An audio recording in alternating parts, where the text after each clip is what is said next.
Day in my life sa buhay rakitero nga naning kamot mo sinso sa kinabuhi kay daghang idagibuhi. Oh, come on.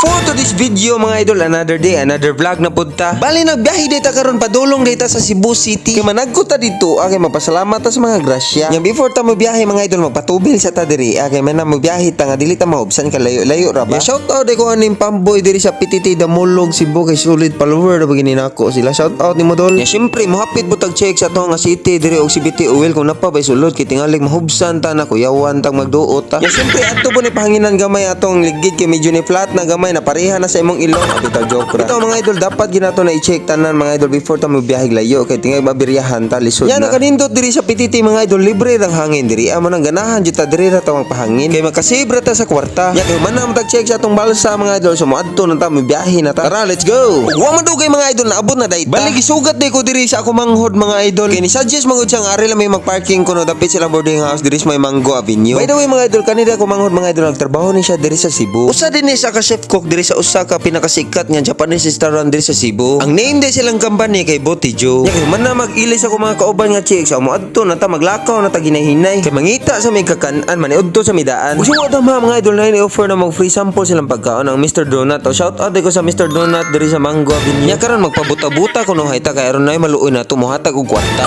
Ya karon mga idol naabot na dayta na adita diri sa Pugupungko diri sa may puente kay mga on ta diri kay puwerte na yung gutuma grabe. Ari lang day may mga on kay mga barato ram gud lang baligya makasave ra ta. Ya kani akong sudan gipili mga idol maoro gid akong paborito kanon diri sa Pugupungko kaning crabs. Ya wala ko mga kauban namili pag sudan ako diri nangawat ako daan og soft drinks. Ya ako gid gidali-dali og distribute kay aron masakpan may ubay-ubay may mapriso. Bitaw ay joke lang. Ako na lang ginangunay ani kay grabing bisiha gid sa mga staff diri as in daghan jud kay customer diri nangaon kay hinangat mo sinulog ug dili lagi mga Pinoy ra kay nangaon diri na apil lahing klase na pay Chinese na pay Japanese na pay Korea basta daghan. Ya pagkahuman na mo kaon ni hapit og diri bangko mo kauban kay na withdraw siya. Ya wala waiting me diri shout out ko sa CW 400 dance crew sa from JJFS Katmon Cebu. Shout out niyo mga idol. Bali maglakaw ra day may gikan Mango Padong kulon mga idol kay grabe ang trapika. Kay naa mo gyud precision dapit sa Abiliana. Unya sa mo paglakaw-lakaw nakakita ino may nag hiring diri. Sa mga nangitag trabaho dia apply na mo. Nya ako unang customer ninyo. Bitaw joke lang. Mga idol naabot na mi dapit diri sa may Abiliana. Asyo kay si daghan kay tao diri. Naglailahi lang klase. Ya kay dili pa mi kalusot padulong sa Santo Niño kay grabe kay daghanan tao kay nagprosesyon pa man sila. So nihangyo sa ko sa mga kauban nga mohapit sa ta diri sa tindahan ni Boss A kay matanaw ko laptop. Ya sad to say wala diri ang akong gusto nga laptop katong touchscreen nga LCD nya ma-flip kay nahutdan sila stocks. Sumoto nangita na lang miglaing computer shop. Diri ra po sa atbang kilid sa may UC main. Puslan man na namig Cebu so amo na lang suliton. Kay to be honest mga idol needed agid kaayo nako ang laptop mga idol. Kay nagubanom gud akong computer na retire na siya. Nya daghan kay ko editonon nga tukar nagtipon og na. Mao na nagkarakara na tagpangitag laptop. Ya bali investment ra pud ni nako mga idol ka para naman pud ni sa akong trabaho. So dapat ato gyunahon atong mga needs kaysa sa atong wants. Nya kay wala man tayo na typean diri mga idol mo balhin na pud taglaing shop.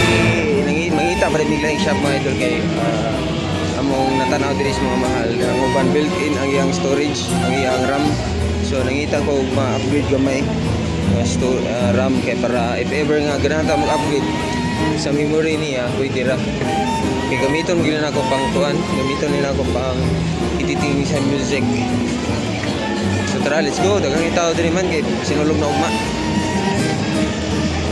Before tumulaw sa Elizabeth Mall mga idol so ni happy siya na ako mga kauban diri sa ukay-ukayan. Kaya okay sila kay nakapag sila mga nindot niya barato rapod. Ya wala ko nagsunod-sunod na lang ko nila kay maglabad mugud akong uwan ng mga ukay. Kay maglibog manggugoon sa akong paliton. Karon mga idol human na magpangukay ko mga kauban so nilahos na may diri sa mga Elizabeth Mall. Kay mo diretso na ta sa tuntuyo og tumong. Ya bali nakapag dayon ta og laptop diri sa mall mga idol. As you can see nag-endorse pa si Boss Idol sa iyang product. Ya shout out pa ko ani mga staff sa Lucio Laptops dayo. Shout out niyo mga idol. Mga pugi kini sila ba. Ya karon mga idol gi-explain na ni Bossing kung unsay mga specs aning laptop pa. Kay ako mo siya gingnan nga pang music editing ra ni ako dili ni pang gaming. And luckily goods kayo ang gihatag nga unit sa ato Kay aside nga pwede siya pang music editing, pwede pud siya pang gaming. Nya na po siya dala mga PowerPoint, Excel and Microsoft Word. Oh, di ba lay sure. Nya kanida nga unit mga idol ang model ni is Acer i5 6th Gen. Nya the good news is nag-sale sila karon mga idol. Kay ang original price niya is 15,000.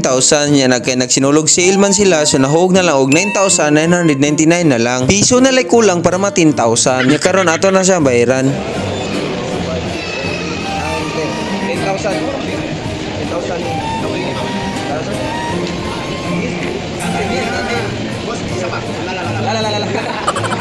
Nya after nagbayad mga idol, so nag-shooting gid mi siya para sa ang probinsyano. Bitaw joke lang, so ato gi-endorse gamay ang ila product mga idol. Boss Lucio, baka naman. Bitaw daghang salamat Lucio Laptops for the nice and fast transaction. Nya kay humanam tagpalit og laptop mga idol, so ato sa palitag cellphone si Batang Kano. Kay ang iya kunong cellphone guba na. Mao nang ato na sa siya palitan. Ang gusto ra niya paliton balag bisag unsa nga brand basta nindot lang kunong kamera. Nya may gani kay dili hilig og branded ni bata. Kay og namili pa og branded agoy masugamak gyud ta. Buslog gyud atong bulsa. Ako gid siya giingnan nga Samsung ang palita pero dili gid kuno siya. Kay kani gid daw iya ang gustong paliton. Kay ganahan kuno siya sa kamera kay tin-aw ra. Nya nalipay ra pud ko kay medyo barato-barato ra. Kani nga cellphone mga idol, ang brand ani is Novia ang pangalan sa brand ani. Bag-o daw ni nga gawas nga cellphone. Yang price ani is 4,999 peso na lang puy kulang para ma 5,000. Ako na lang gini siya gipalitan mga idol kay kaning kwartaha mga idol iya ra pud ning tinigo. Kay iyang kwarta iya ra mong gud pahipusan sa amoa. Wala siya kay bawo nga dako na kay siya kwarta nga napondo diri sa amoa. Kay kutob sa madawatan niya pagkapasko iya ra ginaihatag diri sa amoa. Mo karon nagbunga na. Nya pag humana mo og palit sa iyang cellphone mga idol ni diretso na miskarsada to ara napapicture na sa anakonda. Nya di ra bagid mahadlok bata. Nya iyaan niya na diri nagpurisyon. Kay di daw siya muhikap sa anakonda. Nya karon kay man naman may palit sa among mga side nga paliton nun. So aray na gid mi sa among tuyo og tumong. Bali nagpalit mi sa Antonio og cross effects. Kay mao mo gud among main purpose nga ni ari Mixibo. Kay aron magkapanagkot mi nya makapalit mi sa Antonio. Kay dugay na kami nangandoy nga makapalit mi sa Antonio kay amo ibutang sa among altar. Dili lang ta kutob mga idol kay gikapoy nako. Bye bye.